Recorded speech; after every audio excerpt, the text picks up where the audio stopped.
صلی اللہ علی النبی الامی و آلہ و اصحابہ صلی اللہ علیہ وسلم صلاۃ و سلام علیک یا رسول اللہ۔ الحمدللہ، اللہ رب العزت نے ہم سب کو ماہ مقدس، ماہ رحمت، ماہ صوم و صلات، ماہ صیام، ماہ قرآن، ماہ مغفرت زندگی میں ایک بار پھر نصیب کیا ہے۔ اللہ رب العزت اس ماہ مقدس کی خیر و برکت کو، رحمت کو حاصل کرنے کی توفیق عطا فرمائے۔ اللہ رب العزت ہم سب کو صحت، عافیت اور سلامتی کے ساتھ اپنی رحمت کے سائبان تلے اپنی رضا کے حصول کے لیے تقوی اور پرہیزگاری کی نعمتوں کو ہمارے نصیب میں مقدر فرما دے۔ محترم معزز مسلمان ماں اور بہنوں، ماہ رمضان کے عطا کیے جانے کا مقصد اللہ رب العزت نے قرآن پاک میں تقوی اور پرہیزگاری ارشاد فرمایا ہے۔ یا ایھا الذین آمنوا، اے ایمان والو، کتب علیکم الصیام، تم پر روزے فرض کیے گئے ہیں، کما کتب علی الذین من قبلکم، جس طرح کہ تم سے پہلے امتوں پر روزے فرض کیے گئے تھے، لعلکم تتقون، تاکہ تم پرہیزگار ہو جاؤ، تاکہ تم صاحب تقوی ہو جاؤ۔ تقوی کا یہ مطلب ہے کہ طبیعت میں، مزاج میں اللہ تعالیٰ کو راضی کرنے کی نیت اس طرح راسخ ہو جائے کہ گناہوں سے دور اور نیکیوں کے قریب انسان رہنے لگے، تو یہ تقوی ہے۔ انسان کی طبیعت میں نیکی اس طرح راسخ ہو جائے، اللہ تعالیٰ کی رضا اس طرح سرایت کر جائے اور اللہ تعالیٰ کو راضی کرنے کا شوق، ذوق اور جستجو اس طرح طبیعت کا حصہ بن جائے کہ ہر وہ چیز جس سے اللہ ناراض ہوتا ہو اس سے بندہ دور رہنا شروع کر دے اور اس کو دور رہنے میں سکون ملے، اور ہر وہ چیز جو اللہ کی رضا کے حصول کا باعث بنے، جس سے اللہ راضی ہو، بندہ اس کے قریب رہنے کی کوشش کرے۔ تو اگر یہ نعمت مل جائے تو یہ تقوی ہے۔ اس وقت ہم تقوی سے دور ہیں، پرہیزگاری سے دور ہیں۔ یہی وجہ ہے کہ نیکیوں میں جی نہیں لگتا، نیکیوں کے ساتھ وابستگی نہیں ہے۔ خود ایک نماز جو بنیادی عبادت ہے وہ ہمارے لیے معاذ اللہ بوجھ بن جاتی ہے۔ نماز کی ادائیگی میں ایک گرانی محسوس ہوتی ہے۔ نماز کو پابندی وقت کے ساتھ پڑھنا مشکل ہو جاتا ہے۔ نماز کا تسلسل برقرار رہنا مشکل ہو جاتا ہے، اس لیے کہ تقوی نہیں ہے، اور اللہ نہ کرے گناہوں میں زیادہ طبیعت مائل ہوتی ہے، گناہوں کی طرف رجحان زیادہ ہے۔ جن چیزوں سے اللہ ناراض ہوتا ہے، معاذ اللہ طبیعتوں کا میلان اس جانب ہے،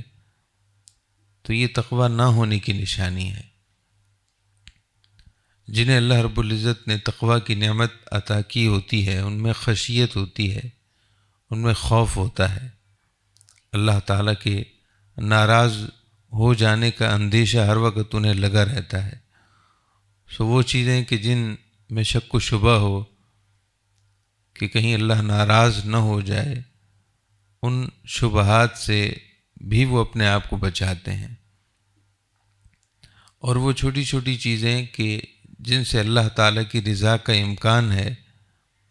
تو وہ ان نیکیوں کے امور کو سر انجام دینے کی کوشش کرتے ہیں۔ محترم معزز مسلمان ماں اور بہنوں، یہ وہ مہینہ ہے کہ جس میں آسمانوں کے دروازے کھول دیے جاتے ہیں، اور حدیث پاک کے مطابق جنت کے دروازے وا کر دیے جاتے ہیں، کھول دیے جاتے ہیں،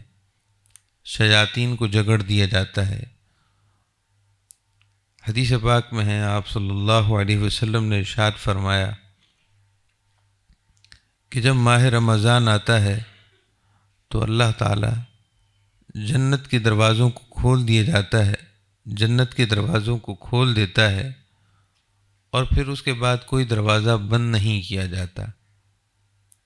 جب تک ماہ رمضان کی بہاریں رہتی ہیں۔ جنت کے دروازے مسلسل کھلے رہتے ہیں اور دوزخ کے دروازے بند کر دیے جاتے ہیں،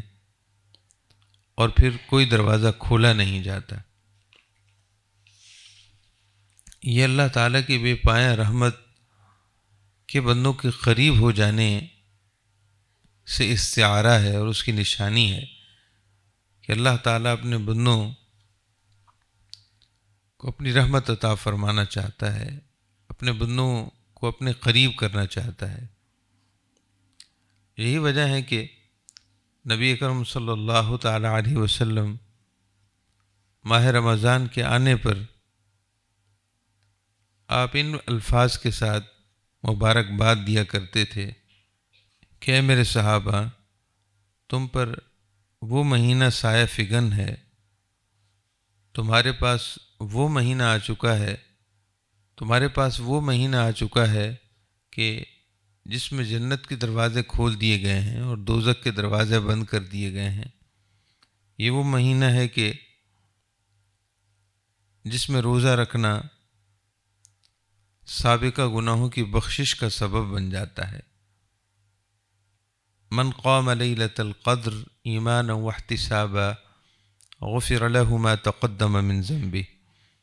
جس نے شب قدر میں عبادت کی، جس صاحب ایمان نے شب قدر میں عبادت کی ثواب کی نیت سے اللہ کو راضی کرنے کے لیے، اس کے گزشتہ گناہوں کو معاف کر دیا جاتا ہے۔ من صام رمضان ایمانا واحتسابا غفر له ما تقدم من ذنبه، جو کوئی صاحب ایمان ماہ رمضان کے روزے رکھے ثواب کی نیت سے اللہ کو راضی کرنے کے لیے، یعنی اخلاص کے ساتھ، غفر له ما تقدم من ذنبه، اس کے گزشتہ گناہوں کو معاف کر دیا جاتا ہے۔ حضرت سیدنا ابو ہریرہ رضی اللہ تعالیٰ عنہ سے روایت ہے، سرکار دو جہاں، رحمت دو جہاں، آقا دو جہاں، ہمارے ایمان کی جان، ہمارے پیارے آقا صلی اللہ علیہ وسلم نے ارشاد فرمایا، اعطیت امتی خمس خصال فی رمضان لم تعطہن امت قبلہم، اور ایک روایت کے الفاظ یہ ہیں، اعطیت امتی فی شہر رمضان خمسہ لم یعطہن نبی قبلی، میری امت کو ماہ رمضان میں 5 نعمتیں ایسی دی گئی ہیں کہ مجھ سے پہلے کسی نبی مکرم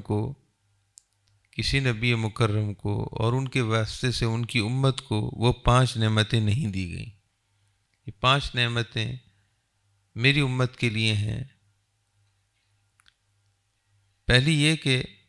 اذا کان اول لیلۃ من شہر رمضان نظر اللہ الیہم ومن نظر اللہ الیہ لم یعذبہ ابدا، کہ جب ماہ رمضان کی پہلی رات آتی ہے، اللہ تعالیٰ ان کی طرف نظر رحمت فرماتا ہے، رحمت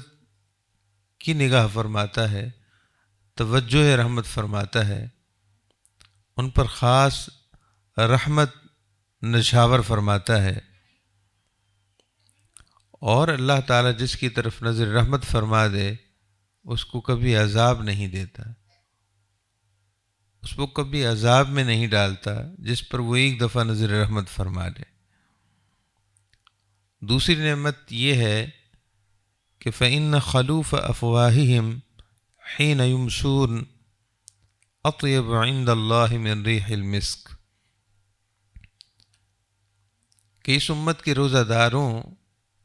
کے منہ سے آنے والی بو، شام کے وقت ان کے منہ سے آنے والی بو، وہ اللہ تعالیٰ کے ہاں مشک جیسی خوشبو سے بھی زیادہ پسندیدہ ہے۔ اور تیسری نعمت یہ ہے فَإِنَّ الْمَلَائِكَةَ تَسْتَغْفِرُ لَهُمْ فِي كُلِّ يَوْمٍ وَلَيْلَةٍ، کہ ہر دن اور ہر رات ملائکہ رحمت، اللہ تعالیٰ کی رحمت کے فرشتے اس امت کے لیے مغفرت کی دعا کرتے ہیں، بخشش کی دعا مانگتے ہیں۔ اور چوتھی نعمت یہ ہے کہ جب ماہ رمضان آتا ہے تو اللہ تعالیٰ جنت کو حکم دیتا ہے کہ استعدی و تزینی لعبادی، اے جنت تو مزید مزین ہو جا، مزید آراستہ ہو جا، مزید اپنی نعمتوں سے اپنے آپ کو سنوار لے، مزید میری نعمتوں اور محاسن سے اپنے آپ کو مزین کر لے، مزید نعمتوں سے تو لبریز ہو جا۔ ان قریب میرے بندے دنیا کی مشقتوں سے راحت پا کر میرے اس رحمتوں والے اور میری اس عزت والے گھر یعنی جنت میں ان قریب داخل ہونے کو ہیں۔ اور پانچویں نعمت میری امت کے لیے ماہ رمضان میں یہ ہے اذا کان آخر لیلۃ غفر اللہ لہم جمیعا، کہ جب آخری رات آتی ہے تو اللہ تعالیٰ ان سب کی یعنی اس ماہ مقدس کا احترام کرنے والوں، اس ماہ مقدس میں عبادت کرنے والوں کی بخشش فرما دیتا ہے۔ محترم معزز مسلمان ماں اور بہنوں، خاص قابل توجہ بات یہ ہے کہ اخلاص ضروری ہے۔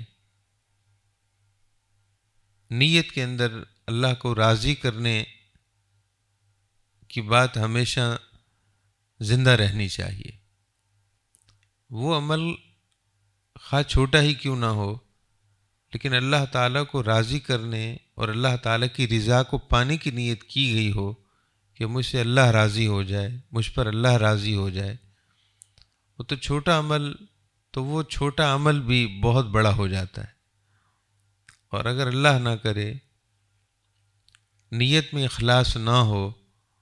عبادت تو ہو اپنی شکل و صورت میں، لیکن اندر کی حقیقت نہ ہو، اندر کی روح نہ ہو، اللہ تعالیٰ کو راضی کرنے کی نیت اس معنی میں نہ ہو کہ جس طرح ہونی چاہیے، تو وہ عمل بڑے ہو کر بھی چھوٹے ہو جاتے ہیں، وہ عمل کثیر ہو کر بھی قلیل ہو جاتے ہیں، بلکہ بعض دفعہ ریا اور دکھلاوی کی کثرت کی وجہ سے وہ عمل بے حیثیت ہو جاتا ہے، اس کی کوئی حقیقت نہیں رہتی۔ محترم معزز مسلمان ماں اور بہنوں، ماہ رمضان میں اپنے شب و روز کے ہر معمول کو ثواب سمجھ کر، اللہ تعالیٰ کی رضا سمجھ کر گزارنا چاہیے۔ جب ہم سحری کے وقت اٹھیں اور گھر والوں کے لیے سحری کا اہتمام کریں تو اسے ثواب سمجھ کر کریں، اسے اپنی روزمرہ روٹین سمجھ کر یا اپنی گھریلو ذمہ داری سمجھ کر نہ کریں۔ گھریلو ذمہ داری سمجھنا بھی ایک اچھی بات ہے، مگر اس سے بڑھ کر یہ نیت بھی ہو سکتی ہے کہ میں روزہ داروں کے لیے سحری کا اہتمام، ہم روزہ داروں کے لیے سحری کا اہتمام کر رہے ہیں، اور سحری یہ روزہ دار کے روزے میں مدد اور معاونت ہے، گویا کہ ہم دوسروں کی عبادت میں معاونت اور مدد کر رہے ہیں۔ یہ روزہ داروں کے روزے میں ثواب کا ایک حصہ ہے کہ جو نیت پر محمول ہے۔ نیت یہ ہو کہ روزہ داروں کے لیے سحری کا اہتمام ہو رہا ہے تاکہ ان کے روزے میں آسانی ہو، تو گھریلو ذمہ داری تو ادا ہونی ہی ہے، ساتھ میں ثواب بھی ہوگا۔ سحری کے وقت کم سے کم 2 رکعت نماز نفل تہجد کی نیت سے ادا کرنے کا معمول بنایا جائے، تاکہ اس کی برکت سے ماہ رمضان کے بعد بھی تہجد کی نماز کی عادت بن جائے، نیک عادت ہو جائے۔ کم سے کم 2 رکعت، مگر یہ مستحب ہوگی، ٹائم میسر ہو تو ٹھیک ہے، اور اس سے زیادہ ٹائم میسر ہو تو زیادہ پڑھی جائے۔ تہجد کی نماز 2 رکعتیں، 4 رکعتیں، 8 رکعتیں، 12 رکعتوں تک پڑھی جا سکتی ہیں، مگر مختصر پڑھی جائے کہ جس کا معمول ہو سکے، جو مستقل مزاجی کے ساتھ ادا ہو سکے۔ وقت میسر ہو تو اللہ تعالیٰ کی بارگاہ میں اس وقت استغفار کیا جائے، چونکہ قرآن پاک میں اللہ تعالیٰ کے نیک بندوں کی نشانی بیان ہوئی ہے کہ وہ وبالاسحار هم یستغفرون، کہ وہ سحری کے وقت بخشش مانگتے ہیں۔ وقت سحر وہ اللہ تعالیٰ سے مغفرت کی التجا کرتے ہیں، مغفرت مانگتے ہیں۔ تو اللہ تعالیٰ کے حضور گناہوں، اپنے آپ کو گناہ گار سمجھتے ہوئے اور اپنے گناہوں کو یاد کرتے ہوئے ان سے سچی توبہ کی نیت کے ساتھ اور اللہ تعالیٰ کو راضی کرنے کی نیت کے ساتھ کہ یا اللہ مجھ سے غلطیاں ہو گئیں، یا اللہ میں نے گناہ کر لیے، یا اللہ میں نے سابقہ زندگی تجھے ناراض کرنے میں گزار دی، اللہ مجھے معاف کر دے، میں آئندہ کے لیے ان گناہوں سے توبہ تائب ہوتی ہوں یا توبہ تائب ہوتے ہیں۔ ان نیتوں کے ساتھ ان کلمات کو پڑھا جائے، استغفر اللہ ربی من کل ذنب و اتوب الیہ۔